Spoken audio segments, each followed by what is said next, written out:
शेतकऱ्यांनो, कांदा उत्पादक शेतकरी बांधवांसाठी आताच्या क्षणाची सर्वात महत्त्वाची आणि मोठी बातमी. कांदा व संदर्भातील कांद्याच्या भावात वाढ होणार का, कधी होणार, किती होणार, कशामुळे होणार, काय महत्त्वाचे कारण, सविस्तर थोडक्यात संपूर्ण अपडेट बातमी आपण व्हिडिओच्या माध्यमातून जाणून प्रयत्न करावा. तरी महाराष्ट्रातील तमाम कांदा उत्पादक शेतकरी बांधवांनी एकच विनंती, व्हिडिओ शेवटपर्यंत अतिशय महत्त्वाचा व्हिडिओ ठरवला प्लीज लाईक करा. चॅनल तुम्ही असाल तर या ठिकाणी बघितलं तर माझा शेतकरी यूट्यूब चॅनलला सबस्क्राईब करून जसं लाईक म्हणजे नसेल का, जेणेकरून नोटिफिकेशन जोपर्यंत पोहोचते करू शकता.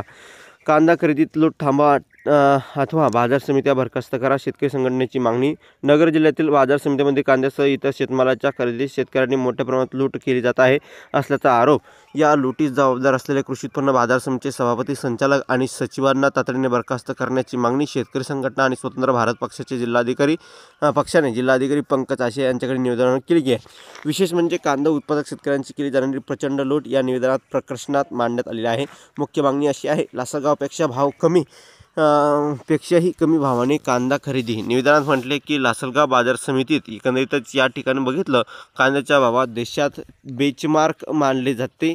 मागील काही दिवसापासून तिथे कांद्याला भाव रोज वाढत आहे आणि तिथे मोकळा कांदा बाजार चालतो. याउलट नगर जिल्ह्यातील बाजार समितीमध्ये गोणी कांदा बाजार असूनही लासलगावच्या मोकळ्या कांदा बाजारपेक्षा 1000 रुपये ते 1500 रुपये कमी भावाने कांदा खरेदी केली जात आहे. वास्तविक पाहता गोणी कांदा बाजारात मोकळ्या कांदा बाजारापेक्षा 300 ते 400 रुपयाने वाढीव भाव मिळणे अपेक्षित असताना उलट 1000-1500 रुपयाने तफावत ठेवून शेतकऱ्यांची लूट केली जात आहे असल्याचं म्हणलं जात आहे. या लुटीस बाजार समितीचे सभापती, संचालक आणि सचिव या सहभागी असल्याचा आरोप संघटनेने केला आहे. त्यामुळे यांना तात्काळ बरखास्त करण्याची मागणी करण्यात आलेली आहे. असा हा महत्त्वाची अपडेट आहे. अनुदान तात्काळ द्या. एकंदरीतच ही महत्त्वाची अपडेट आहे. धन्यवाद. जास्तीत जास्त व्हिडिओ शेअर करा. भेटूया पुढे. तोपर्यंत तुमचे महाराष्ट्र.